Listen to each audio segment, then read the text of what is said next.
Log on. Okay.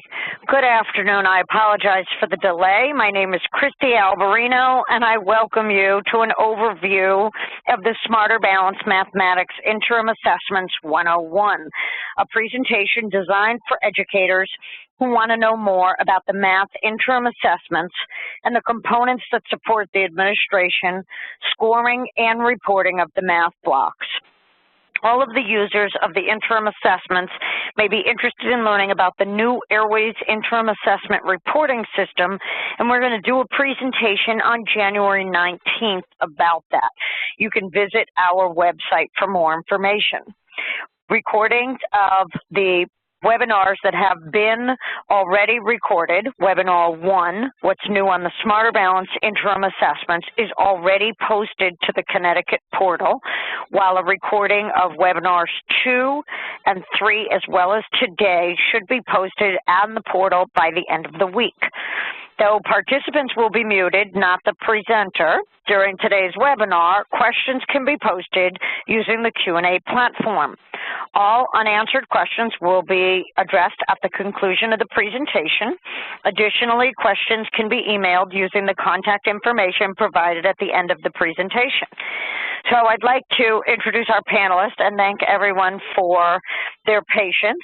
Joining us from AIR, the American Institutes for Research, I'd like to welcome Jennifer Cho, Amy Bowman, and Amelia Birdsall.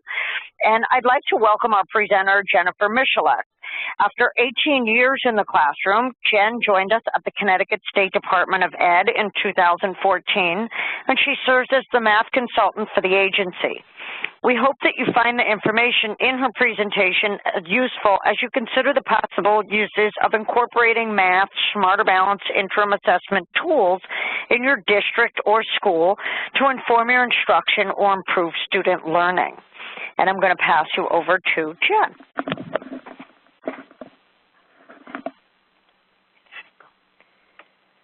During the course of this webinar, you will learn the language of Smarter Balance, be provided with an overview of the math interim assessment blocks, learn how to navigate hand scoring, and begin to explore the reporting options. With this information, you will be able to make decisions on how best to use the interims to meet the needs of your district, school, or classroom. As a side note, throughout this presentation, you will notice a yellow note clipped in the upper right-hand corner. These refer to manuals that provide extensive information about the application and can be accessed through the portal. The learning targets stated on this slide are meant to inform you of the learning goals based on the scope of this presentation. There will also be time at the end of the presentation for additional questions. Before we get started, I need to inform you that by attending or viewing this webinar, you agree to this non-disclosure agreement.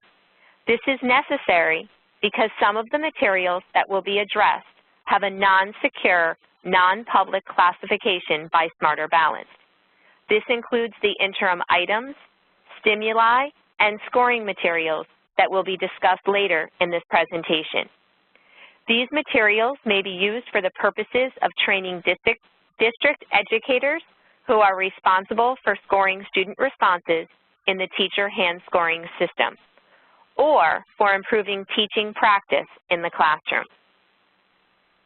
Let's begin by understanding the language of Smarter Balanced. As you are aware, claim results are reported on the individual student reports. So what is a claim?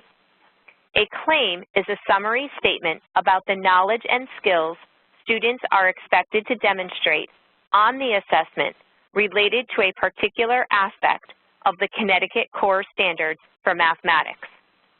The first claim is concepts and procedures.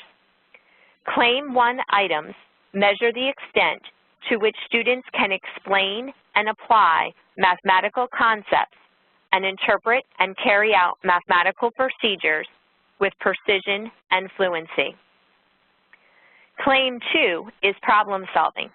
Items for this claim measure the extent to which students can solve a range of complex, well-posed problems in pure and applied mathematics making productive use of knowledge and problem-solving strategies.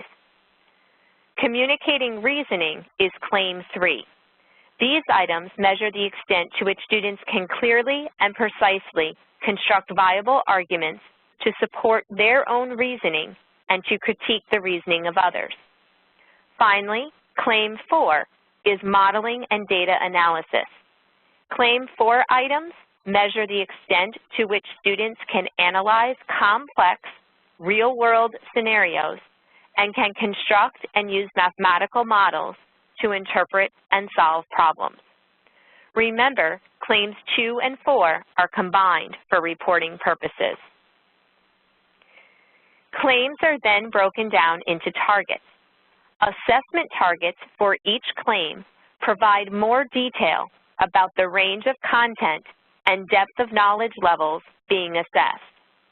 For Claim 1, the assessment targets are drawn from the grade level cluster headings from the Connecticut Core Standards for Mathematics and therefore change from grade to grade. For Claims 2, 3, and 4, the assessment targets are drawn from the Connecticut Core Standards for Mathematical Practice. The assessment targets for Claims 2, 3, and 4 are the same across all tested grades. As I just mentioned for Claim 1, the assessment targets are drawn from the grade level cluster headings from the Connecticut Core Standards for Mathematics. This example shows the targets as they relate to the domains in grades 4 and 8. As you can see, the targets for Claim 1 change based upon the grade level being assessed because the cluster headings change. However, the target is identical to the cluster heading in the respective grade. Claims 2, 3, and 4 targets draw from the practice standards. In some cases, the target is directly pulled from the language of the practice standard, and in others, it is very similar. Claim 3, Target D, use the technique of breaking an argument into cases, is closely related to Math Practice 3. This can also be seen with Claim 4, Target E, as that language is also seen in Math Practice 4. Additional information about the claims and targets is available in the Smarter Balanced Mathematics content specifications available on the Smarter Balanced website. Before I explain the specifics of the Math Interim Assessment blocks, I want to make sure that you know where to find these blocks on our portal. You will need to access the Connecticut portal and use your tied login credentials to access the interims. The Connecticut State Department of Education Comprehensive Assessment Program portal can be accessed at the address on the top of this slide. You can also find this information on our state site, www.sde.ct.gov,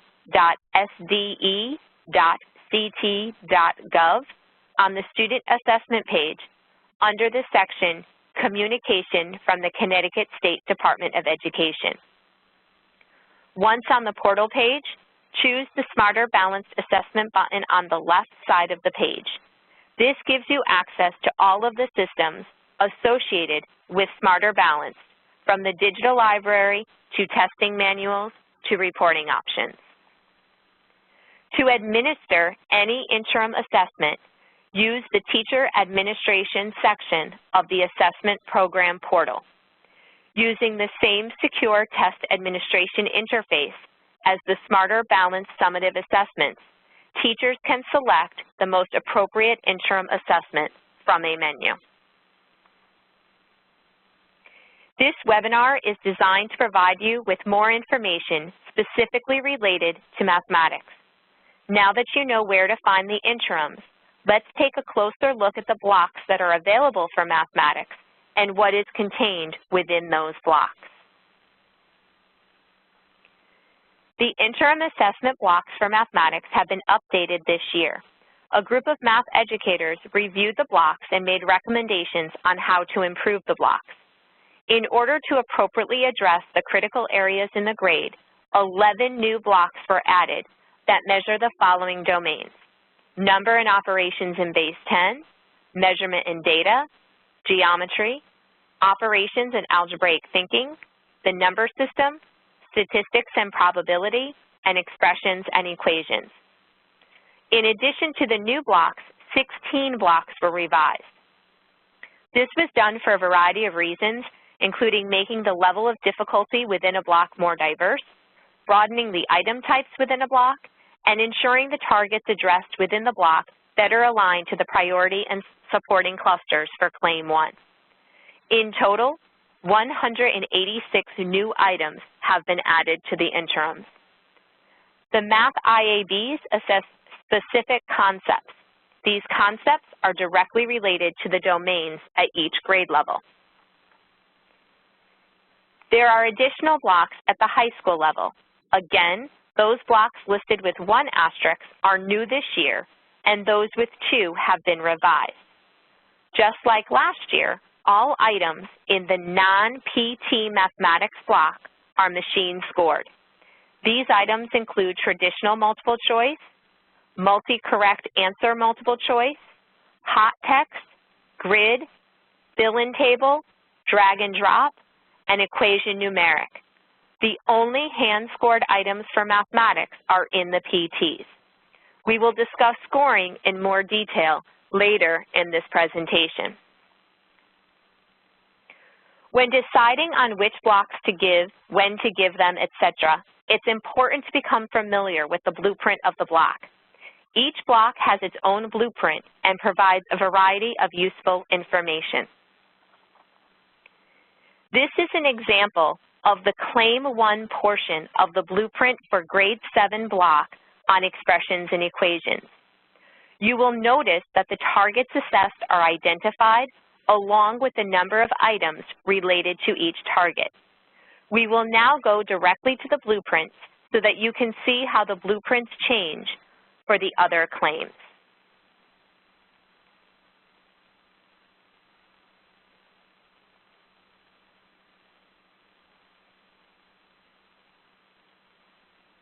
You will notice that while claims 2 and 4 are listed together because they are reported as a single score, there are targets specific to problem solving and another set of targets specific to modeling and data analysis.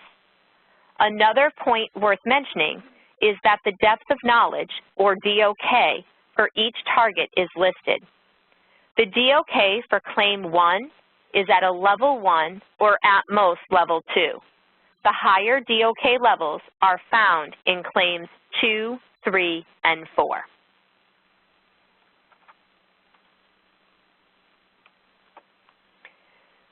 The Common Core State Standards require high-level cognitive demand, such as asking students to demonstrate deeper conceptual understanding through the application of content knowledge and skills to new situations and sustained tasks.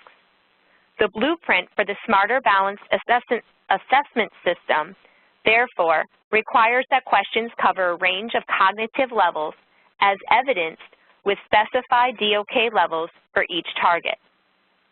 Interpreting and assigning depth of knowledge level to assessment items is an essential requirement of alignment analysis. 4 levels of depth of knowledge are used for the Smarter Balanced items. Some of you may be familiar with the Cognitive Rigor Matrix, which integrates the revised Bloom's taxonomy and Webb's depth of knowledge by providing explanations of expectations for each level and examples of what those expectations might look like. This document is worth looking at to ensure that the tasks, questions, and assessments used within the classroom instruction spans all of the DOK levels. Specifically, Webb's depth of knowledge consists of 4 levels. DOK Level 1 is recall and reproduction. Recall of a fact, term, principle, concept, or require students to perform a routine procedure. As we move to DOK 2, which is basic application of skills and concepts, students are expected to use the information, conceptual knowledge, select appropriate procedures for a task, do 2 or more steps with decision points along the way, organize and display data, and interpret and use simple graphs. DOK 3, strategic thinking, requires reasoning, develop a plan or sequence of steps to approach a problem. It will require some decision-making with justification.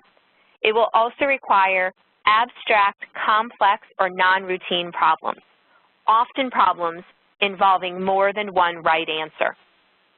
Finally, DOK Level 4 is extended thinking, an investigation or application to a real-world problem. These types of problems typically require time to research, problem solve, and process multiple conditions of the problem or task. These can span across disciplines and content areas. The breakdown of the number of questions per claim can tell you a lot about the complexity at a given grade level. The target's DOK level can help teachers identify appropriate tasks to use within their class in order to meet the needs of their student. To demonstrate this point, let's look at the fraction blocks for grades 3, 4, and 5. Fractions are first introduced in grade 3. In that block, all but one of the 14 items in the block are from Claim 1 with DOK levels 1 or 2. As the student's understanding of fractions increases through the grades, there are 4 out of 15 items for Claims 2, 3, and 4 in the block. As mentioned before, those claims tend to be at a higher DOK level. This stands to reason because fractions as a domain is last seen in grade 5. So when looking at the cognitive rigor matrix, one can expect the questions about fractions in grade 3 to be from the upper left area of the matrix, and as students advance through the grades, the items move towards the lower right. Although the blueprint provides a great deal of information, to fully understand the contents of the block, it is recommended that you utilize the Assessment Viewing Application, or AVA, which is available on the assessment portal and can be accessed with a tied username and password. AVA provides teacher access to view interim assessment blocks as the students see them when they take the tests. This enables teachers to see the different item types contained in the block and to best determine how the block aligns to the curriculum units. Once an interim has been administered, AVA might also be used to review items on which the majority of the students struggled. Teachers can also use an item to demonstrate a skill they are teaching. These items, viewable through AVA, can also be a valuable part of professional development. Teachers might work through difficult items and incorporate them into their PD to prepare for their assessments, to better understand the expectations, or to see how their curriculum aligns to what is being measured. We encourage you to review the new blocks to determine where they best fit into your curriculum and how the assessment blocks can be used to support student learning. Once an interim assessment is administered, you need to understand the scoring process so that you can use the information to make instructional decisions to meet the needs of your students. Access to the data via the Airways reporting system will be dependent on the types of items comprised within the block. For example, blocks that are entirely machine scored will yield immediate results available through Airways. However, blocks containing open-ended items will require teacher training for hand scoring, and the actual scoring of these items using the teacher hand scoring system before the data is available for that particular block. For the mathematics interim assessment blocks, the non-PT blocks are completely machine scored and will yield instantaneous results. However, the PT block, the first 2 or 3 items are machine scored, and the rest of the items are hand-scored. In some grades, these hand-scored items become dependent on what a student answered on a previous machine-scored item. Hand scoring of the interim assessments is a local responsibility.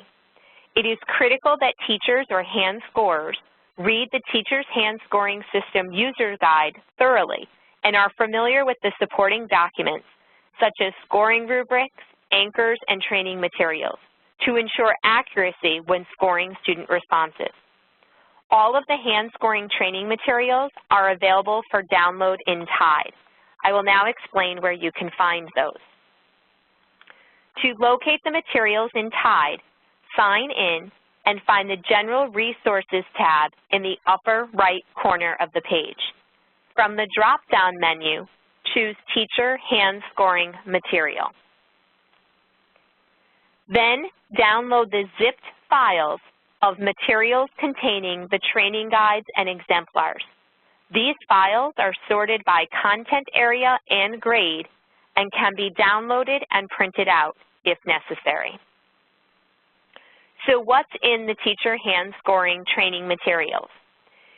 The Teacher Hand Scoring System gives the scorer access to a training guide, which contains directions for using the materials, a stimulus or stimuli, which is the scenario that sets the problem up, a metadata table with information specific to the item, the item stem, which is simply the question, a listing of dependent items, if appropriate, a rubric, an exemplar student response, and lastly, a condition code table for unusual responses.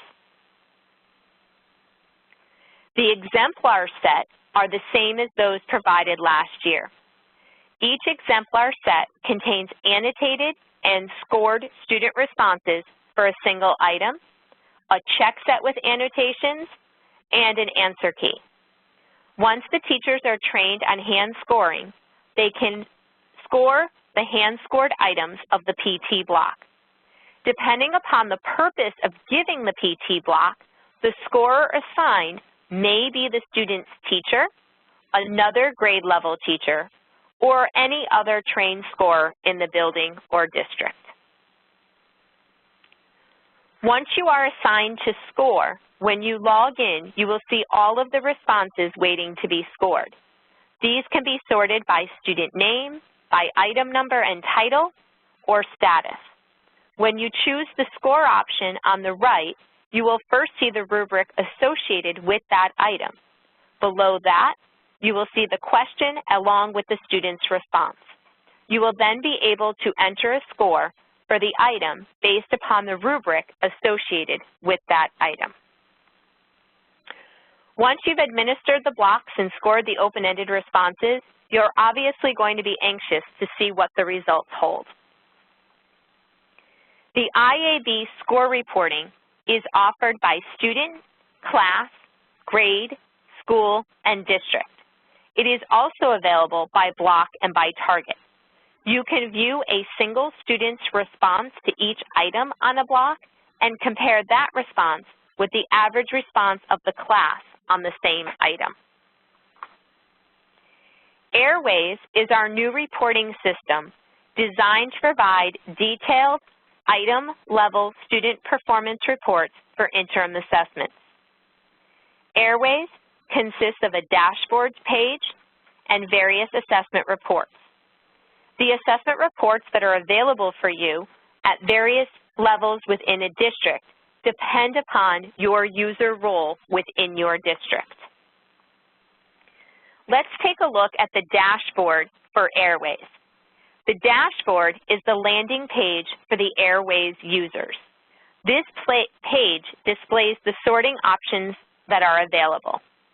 Users can find data by assessment name, such as IAB Math Grade 3 Fractions.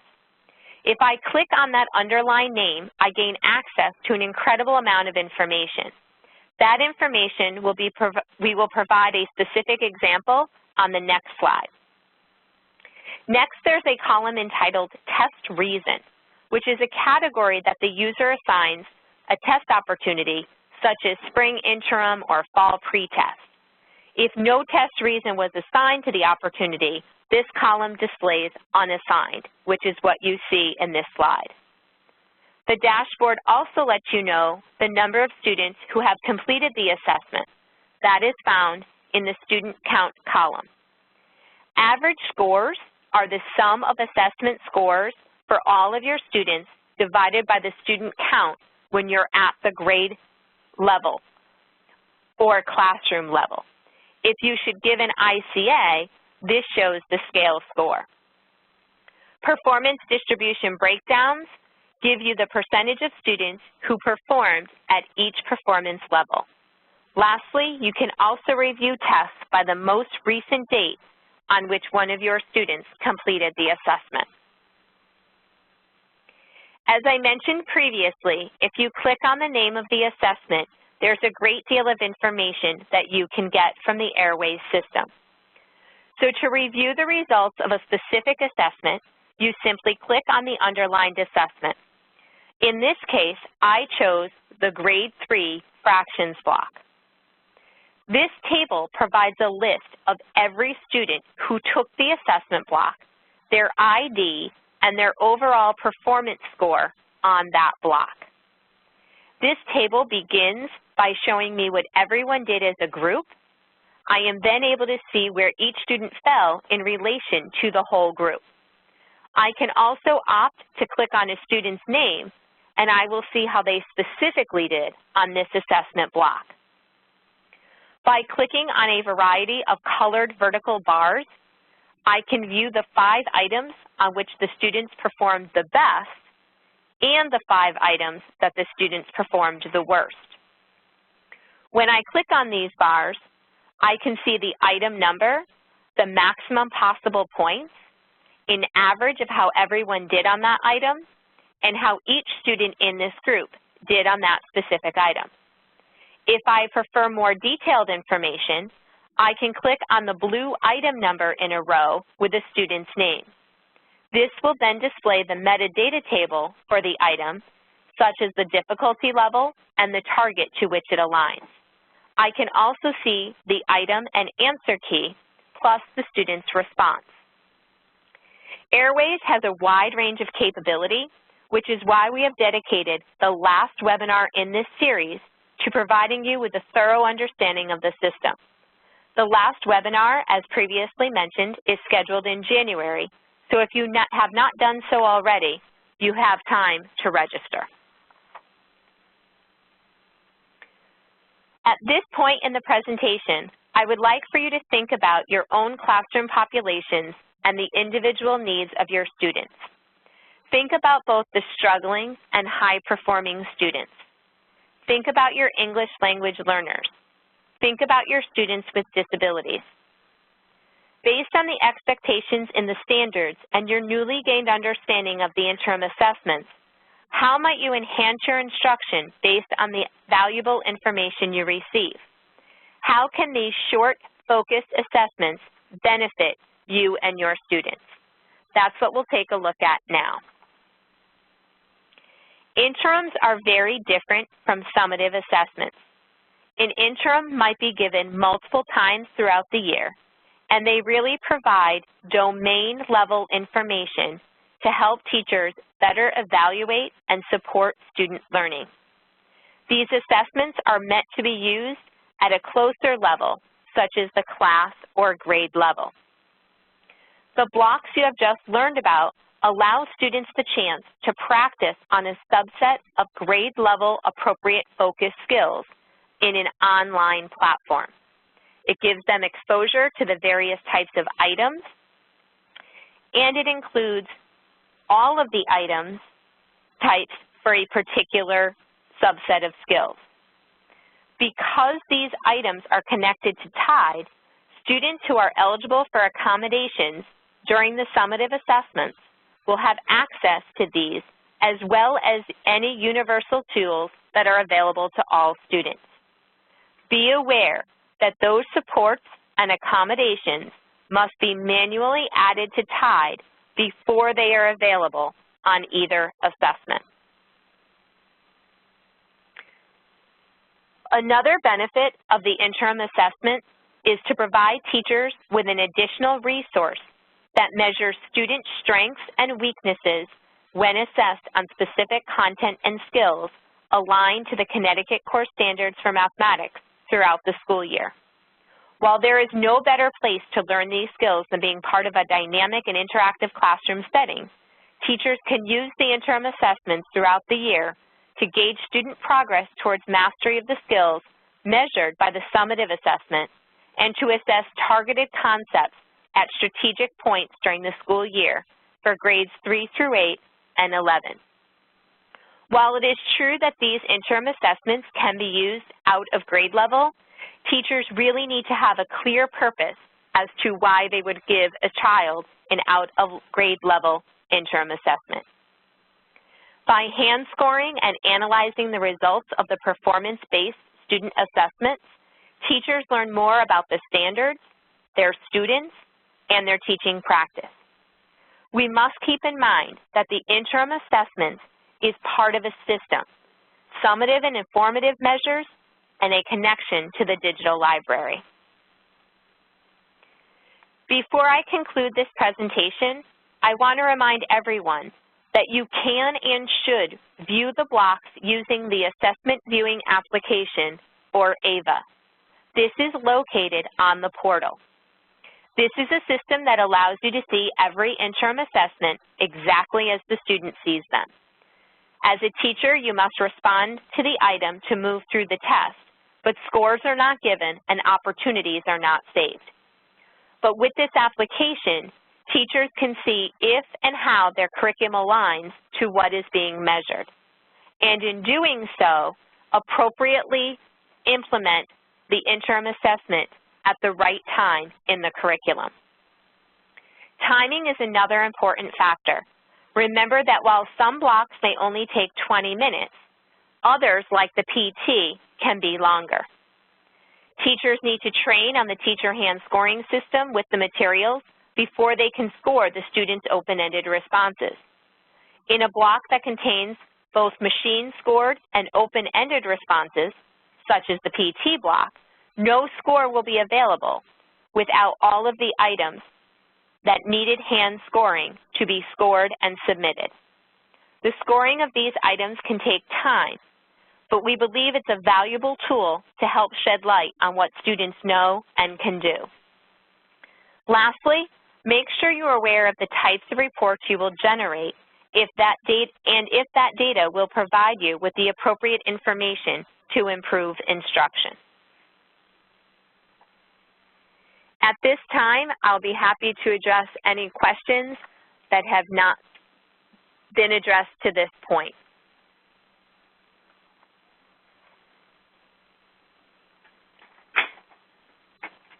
So looking at the questions, it says, what is the range of time for administration of the non-PT blocks? These are meant to be very short, quick snapshots of a particular skill. Certainly, I would say you could get through it in less than a class period, and on average, we've been recommending that they take probably around 20 to 25 minutes. The more that the students take the interim assessment blocks, the quicker it will be because they'll be more familiar with the interface, they're more familiar with the types of questions and things like that. Are there any additional questions? The answer to the question is yes, the same block could be administered to the same group of students. But what you need to remember with the IABs is that currently these are fixed form tests, which means they do not change each time you administer them. So the students would see the exact same set of questions in the same order with the same numbers and all of that. Therefore, if you choose to give the same IAB block more than one time to the same group of students, that can affect your results and would need to be factored into how you view the results of that. The question that I see now is, can a teacher give different blocks for different students during the same class period? This would be, yes, they can. This is set up similar to how your district test coordinator sets up individual testing sessions. Again, I stress the importance of determining what is your purpose in giving the assessment. So if you have a student perhaps who is really struggling with a concept, perhaps that would be a situation where you might want to give the same block from a previous grade just to kind of see where your starting point was, while perhaps other students in your class might be taking the grade level block. So it is possible, but again, think about your purpose. I'm seeing someone who gets an error when they go into AVA.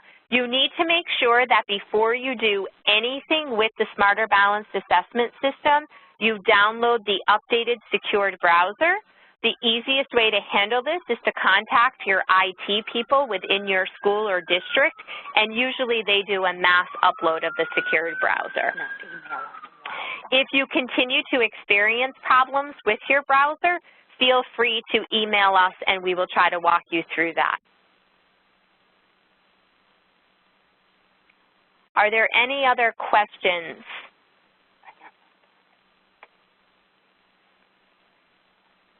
I'm not seeing anything come up in the Q&A at this particular moment in time. This is my contact information. If you think of a question after the webinar has ended and you would like to get it answered, please feel free to email me. If I'm unable to answer that question, I will certainly pass it along to my assessment colleagues who handle more of the technical side of things when it comes to the interim assessment specifically. At this point, if there are no further questions, I would like to thank you for your attendance today, and I look forward to a successful year of interim use. Have a great day.